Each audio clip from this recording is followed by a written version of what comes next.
Access naman sa pre-marriage counseling pinadali sa bayan ng Manawag. Para sa detalye ng balitang yan, kasama natin Idol Denise Brillante. 104.7 IFM Report.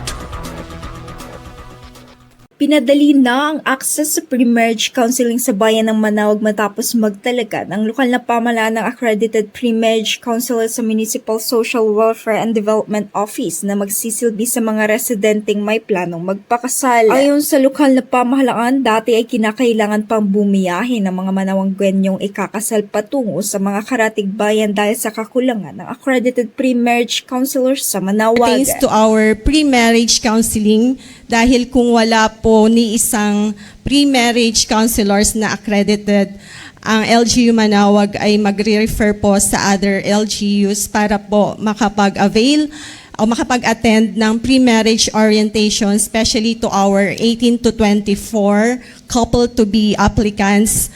And yun, may bayad pa po sa ibang bayan. Ang naturang akreditasyon ay pinagkaloob ng Department of Social Welfare and Development alinsunod sa DSWD Memorandum Circular No. 20 Series of 2024 or Revised Guidelines in the Accreditation of Pre-Marriage Counselors at sa Executive Order No. 209 of Family Code of the Philippines kung saan may bisa ng 5 taon ang Certificate of Accreditation. Samantala, kasunod ng anunsyo, inimbitahan din ng lokal na pamahalaan ng mga residenteng may balak magpakasal na magparehistro para sa libreng kasalang bayan na nakatakdang isagawa sa February 20, 2026. Kasama mo mula rito sa IFM News, tigupan nito si Idol Denise Brillante, Tataka, IFM.